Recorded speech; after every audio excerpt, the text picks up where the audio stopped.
Today what we're going to focus on is subtracting integers. So let's go ahead and take a look at we're going to take a look at the process for subtracting integers. So let's take a look at this example here. And when we look at the process, we first need to turn it into an addition problem. Now this might sound like a waste of time, but it actually does help us see the problem differently.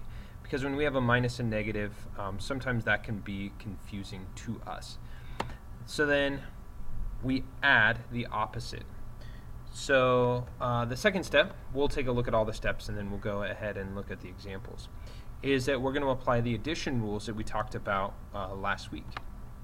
So if it has the same sign in the addition problem, then you find the sum.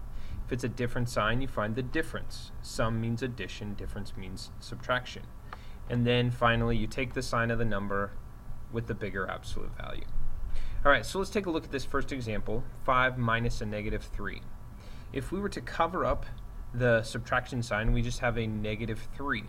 And so the opposite of a negative 3 is a positive 3. So our problem really just becomes 5 plus 3.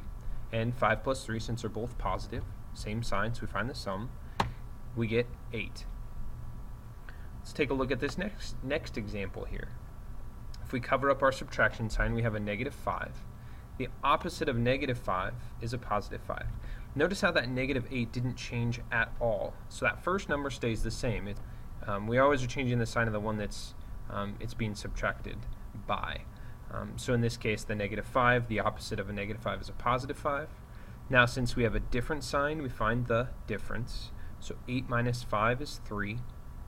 And then we take the sign of the 1 with a bigger absolute value. So the absolute value of negative 8 is 8.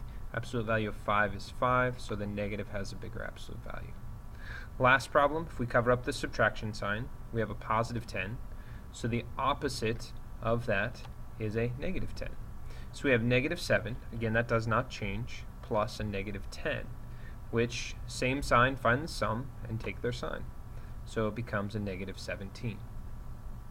So let's take a look at some practice problems on the next page. So here we go with some practice problems. To the right, I've given you the subtraction processes that we just talked about. So step 1, turn it into an addition problem by adding the opposites. Apply the addition rules of same sign, sum, different signs, find the difference. And then finally take the sign of the number with the bigger absolute value. So go ahead and take some time, pause this video, and I want you to try these problems, and then I'll show you here in a second. Alright, so in this problem, 8 minus a negative 12, we cover up the subtraction sign, so we're subtracting by a negative 12. So the opposite of a negative 12 is a positive 12, so it becomes 8 plus 12. And since they're both positive, same sign, we find the sum. 8 plus 12 is 20. And since they're both positive, our solution is positive. In this second example, we have negative 9 minus 4. We cover up the subtraction sign, so we have a positive 4 that we're subtracting. So the opposite of a positive 4 is a negative 4. Again, our negative 9 does not change. So negative 9 plus negative 4 is a negative 13. Same sign, find the sum, add them together, and then take their sign. Finally, we have 5 minus a negative 5. Cover up the subtraction sign, so we're subtracting a negative 5. The opposite of a negative 5 is a positive 5. So we have 5 plus 5, which is 10. So let's do a quick review. I know that you've been hearing this a lot, but hopefully through the repetition of it, it is starting to sink in.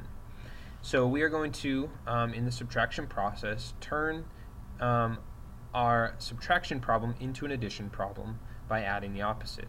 So when we cover up the subtraction sign, so we're subtracting a negative 12, the opposite of that is a positive 12, so it becomes negative 18 plus 12. Again, negative 18 does not change. Now we apply the addition rules. Since we have different signs, we find the difference. So 18 minus 12 is 6, and then take the sign of the one with the bigger absolute value. So the absolute value of negative 18 is 18, and the absolute value of 12 is 12. Thank you for watching. If you have any questions, make sure you bring them into class, or you can post them on the bottom of this video. Thanks for watching.